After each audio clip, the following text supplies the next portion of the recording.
नमस्कार दोस्तों। आज के इस खास विश्लेषण में आपका स्वागत है। आज हम एक बेहद ही शानदार और रहस्यमयी जगह की सैर करने वाले हैं, लद्दाख। विशाल, ऊंचे पहाड़ और एक ऐसा ठंडा रेगिस्तान जिसकी भौगोलिक संरचना ने, यकीन मानिए, इसके इतिहास और संस्कृति को पूरी तरह से गढ़कर रख दिया है। तो चलिए, बिना किसी देरी के इस खूबसूरत और दुर्गम परिदृश्य को करीब से समझते हैं। तो आज के इस सफर में हम क्या-क्या देखने वाले हैं?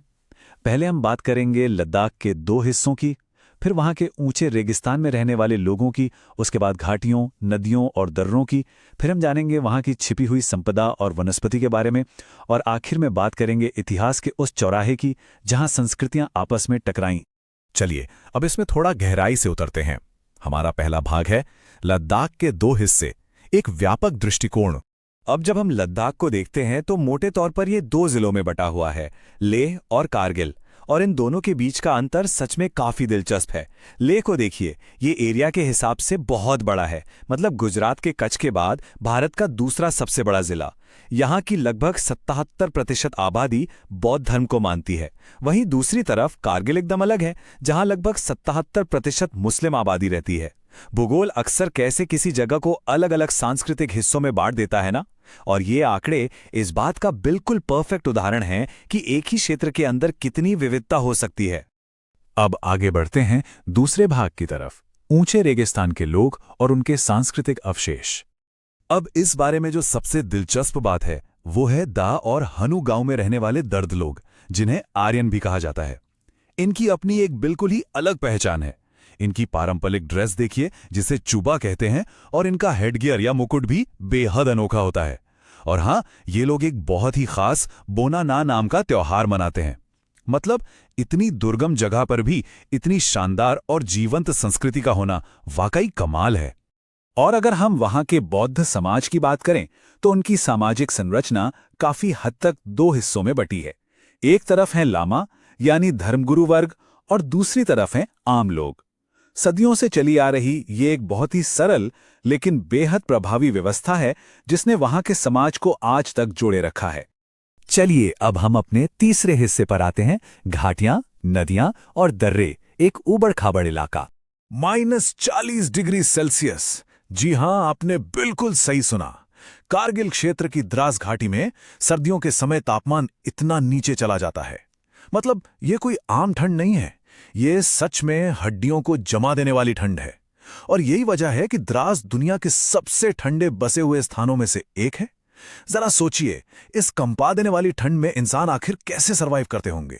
और ये बात बहुत ही शानदार तरीके से दर्शाती है कि इस बंजर और बर्फीली सतह के नीचे आखिर क्या छिपा है।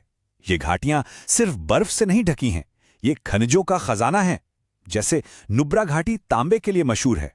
ज़ांस्कर घाटी में ना सिर्फ तांबा मिलता है, बल्कि वहां एलुवियल गोल्ड यानी जलोढ़ सोना भी पाया जाता है। और पुगा घाटी, वो बोरैक्स और सल्फर जैसे खनिजों से भरी हुई है। बाहर से जो जमीन एकदम कठोर और वीरान लगती है, अंदर से वो सच में उतनी ही कीमती है। अब इन गहरी और विशाल घाटियों को जोड़ने का काम करते हैं यहाँ के ऊंचे पहाड़ी दर्रे, खारदुंगला, जोजिला, पेंसिला, चांगला और नामिकाला। देखिए, ये सिर्फ रास्ते नहीं हैं, ये सच में इस पूरे क्षेत्र की धमनियां हैं। अगर इतिहास के पन्ने पलटें तो इन्हीं दर्रों से बड़े बड़े व्यापारिक कारवां गुजरा करते थे, और आज भी ये रणनीतिक रूप से बेहद अहम है। अब इन बर्फीले पहाड़ों को देखकर मन में बस एक ही सवाल आता है कि इतने जमे हुए और सूखे रेगिस्तान में आखिर जीवन पनपता कैसे है। वो कौन सा रहस्य है जो प्रकृति ने यहाँ छिपा रखा है? तो यहाँ सबसे अहम बात यह है कि प्रकृति हमेशा कोई ना कोई रास्ता निकाल ही लेती है। हमारा चौथा भाग इसी के बारे में है, छिपी संपदा और वनस्पति, सुपर पावर पौधा। और वो रास्ता है सी बकथॉर्न, जिसे लोग लेहबेरी भी कहते हैं। सच कहूं तो ये कोई आम पौधा बिल्कुल नहीं है। ये इतना ज्यादा पौष्टिक होता है और इसमें भयंकर ठंड बर्दाश्त करने की जो ताकत है ना, वो सच में अविश्वसनीय है।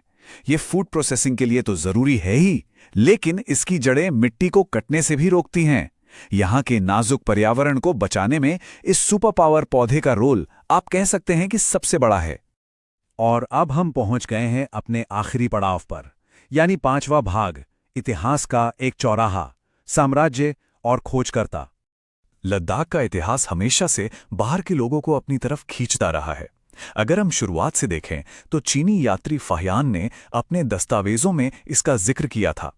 फिर 1820 में ब्रिटिश खोजकर्ता विलियम मोरक्रॉफ्ट ने इस पूरे इलाके का नक्शा बनाया और 1834 में डोगराओं की तरफ से जोरावर सिंह ने यहां हमला किया। कुल मिलाकर ये इलाका हमेशा से एक बहुत ही अहम ज्योग्राफिक प्राइज रहा है, जिसके लिए न जाने कितने ऐतिहासिक संघर्ष हुए हैं। आइए आगे बढ़ते हैं और देखते हैं कि ये सब कैसे एक मजबूत साम्राज्य में बदलता है। इतिहास में एक नाम सबसे ज्यादा चमकता है, सेंगे नामग्याल। लोग उन्हें लद्दाख का लायन किंग यानी शेर राजा बुलाते थे। उन्होंने ही वो खूबसूरत ले पैलेस बनवाया और लद्दाख साम्राज्य की सीमाओं को दूर दूर तक फैलाया। उनके समय का वो शानदार आर्किटेक्चर आप आज भी ले की गलियों में महसूस कर सकते हैं। तो इस पूरे विश्लेषण से एक बात बिल्कुल साफ हो जाती है, भूगोल सिर्फ कोई बैकग्राउंड नहीं है, बल्कि यही तो इतिहास, संस्कृति और हमारे अस्तित्व का असली निर्माता है। जरा सोचिए, कैसे एक इतना जमा हुआ, इतना कठोर परिदृश्य इतिहास के सबसे ज्यादा लड़े जाने वाले चौराहों में से एक बन गया। क्या ये यहाँ के खनिज थे, वो ऊंचे दर्रे थे, या फिर यहाँ के लोगों का कभी न टूटने वाला हौसला? इसी सवाल के साथ मैं आज के इस विश्लेषण को यहीं खत्म करता हूं।